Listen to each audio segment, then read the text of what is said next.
whiteboard for page speed.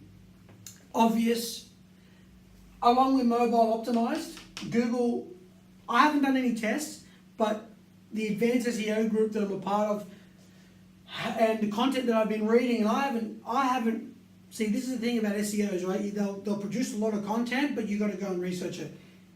It's been, most top SEOs will agree that the mobile, if your site isn't mobile optimized, you will be penalized.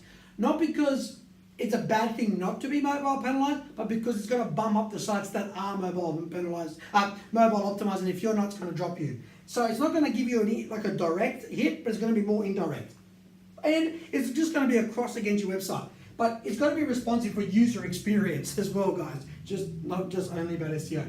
So page speed is also similar to mobile optimized in the sense that if your site isn't fast, or, and I'll get to what's a good fast site, I mean that varies, but what's a good fast site? Usually around 3 to 4 second load time, and it just becomes hard for developers when there's a lot of content.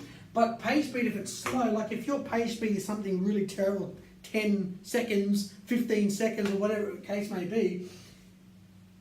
Now, Google necessarily won't target you directly, but they will target you indirectly if there's a better page that is faster than yours to load. So it's more of a, you've got to do it. And also it comes back, mobile optimized, page speed optimized, all comes back to one thing, ultimately, user experience. Who wants to sit on their mobile phone? So my wife does halftime. There's actually halftime for me when I watch Liverpool, right? So in the halftime I'm watching Liverpool, so I always use my wife.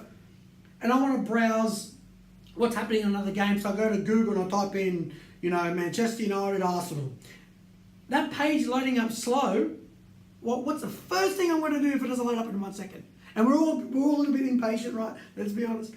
Click back. Gone. See you later. I'm not looking at you anymore. So user experience both is mostly important for mobile optimized and page speed. That's the most biggest reason why. Secondary, of course, Google will actually start penalizing because Google's a business, so they want you to pay. They want you to basically improve your site, not just because it's good for everybody else, but it's good for them. Because if they send you to a page and you click back, that's bad on Google because they haven't delivered to you what they are claiming to do, right? So the best thing Google can do is serve you the content you're looking for as fast as possible, and you're as happy and you start browsing the site and you spend a bit of... They want you to spend more time in the sites that they're referring you to than a site that you're actually on Google search results looking for what you're looking for. Because if you can't find what you're looking for, they failed. Or if they send you to a page that's slow, that isn't optimized, if you're looking at it from a mobile, they're damaging their sort of reputation in why is Google sending me to this site I can't even look at, or it's too slow. So they're thinking about their best interest, but of course, their best interest is the best interest of users in general, and users in general want a site that's fast and that's mobile optimized. So get that done. And obviously, I wrote down here, and I touched on it earlier, crawl allocated budget. Crawl allocated budget, so important. So basically, the faster your site is to crawl and download, the more likely Google, in a long story short, right? Basically, the faster your site is, generally, the more pages it will actually have, the more time it would actually have to browse other pages. Why is that important? Well, when you've got 10 pages, it probably isn't that important. When you start getting up to 20,000, 30,000, 40,000, 50,000, it becomes hugely important because basically you want, when I started working with one of my other clients, he would basically argue, like, I've loaded this product and I can't find it. Why? Well, because of crawlability, number one, bad crawlability, as I mentioned. And two, page speed wasn't that great. So basically, crawlability is what slowed it down. And then basically the page speed was how much resources were loading, had the redirect problem. That's actually the client that I'm thinking of, had all these kind of problems.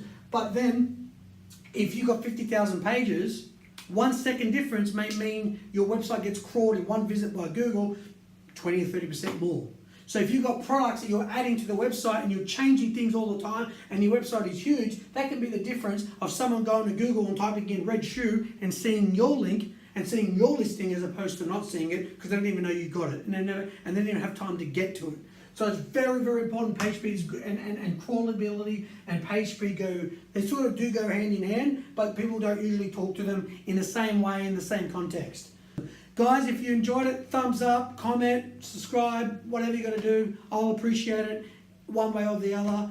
And I would really, really love a question. If you got a question on this, please let me know.